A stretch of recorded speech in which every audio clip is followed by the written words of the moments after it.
sometimes you need to be in a space where you get to reflect. And I think with grief process, a lot of time, people are not given that. They are told time and time again that you need to move on. It's already 3 months, it's already 6 months, it's already 1 year. But what we want to focus here is really each of the participants, they are experts of their own loss.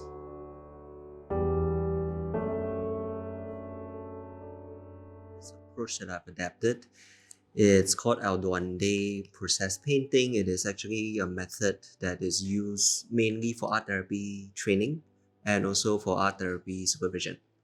So what it does is that it gives the art making process a focus and trying to find meaning about what has gone wrong or what went right or whatsoever. Meaning making in grief is not as important as a process. So I do think that using this EDPP approach, it is a very sensitively tuned in way to allow strangers who have never met one another before but experiencing the same type of loss to really come together in a safe environment to explore what it means for them to have someone they love who is no longer around with them, but the relationship still continues. It's always about the relational aspect of things. For EDPP method, they come together week after week to work on the same canvas. So there is some level of consistency and constancy.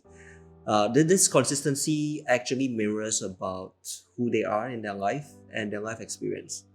So every week when they come, there's something that is the same from before. And then they come, they bring something else that is different, which also translates to they can decide whether they want to add on, they want to construct, or they want to deconstruct. So this is also in parallel to the grieving process and life. I mean, you can't be constantly adding on things, you can't be constantly doing something new. Sometimes you need to be in a space where you get to reflect.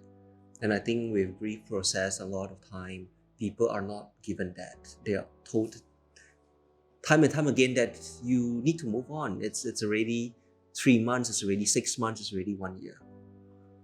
But what we want to focus here is really each of the participants, they are experts of their own loss.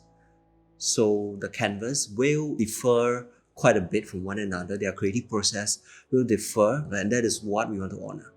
So I do think from this aspect, it is very different from anything that I've done before.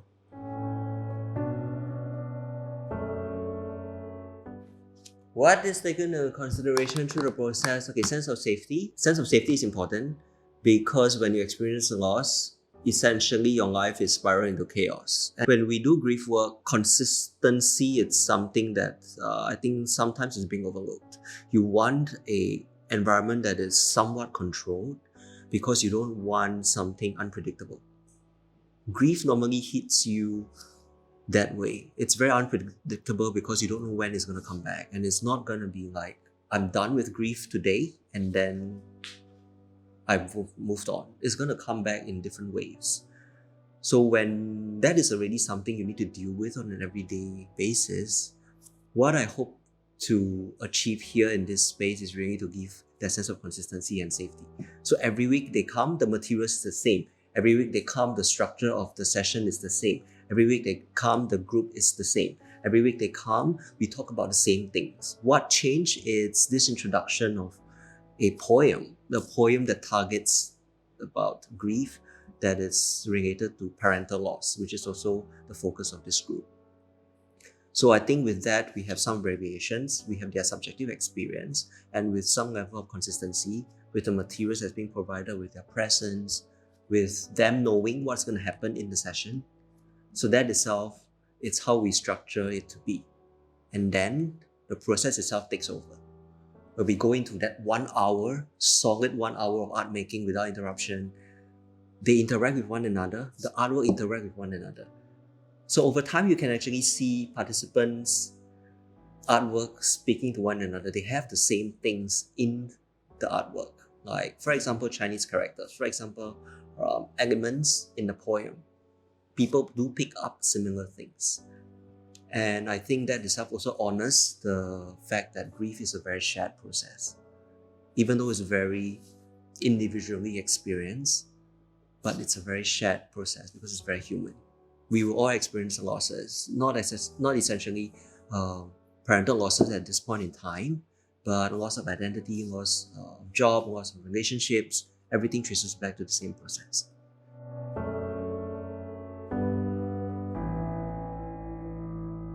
I think I can only speak as an observer because a lot of the process that's being done, it's actually their inner process.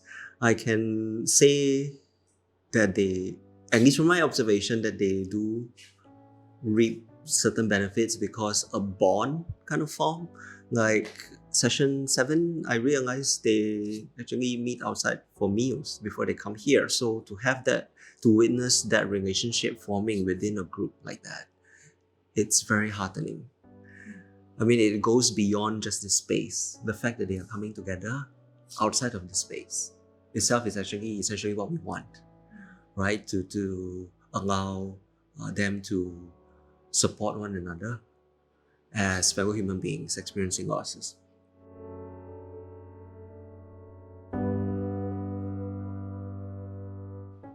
You can actually see the growth because we do the same canvas every week. So we take photographs every week. So essentially we have a build up of 7 images. So you can see the change in a very tangible manner. Essentially, that's what art therapy is about. You want some level of a physical documentation, physical way to track uh, changes in the psyche. So when somebody deconstructs on the canvas, that itself suggests certain level of change that they're experiencing. When somebody adds something new, when somebody introduces something onto the canvas, when they remove from the canvas, that itself all suggests some inner process going on. So yeah, I do believe every week they are engaging in their own growth process, and the conversations that we have, I think do suggest that.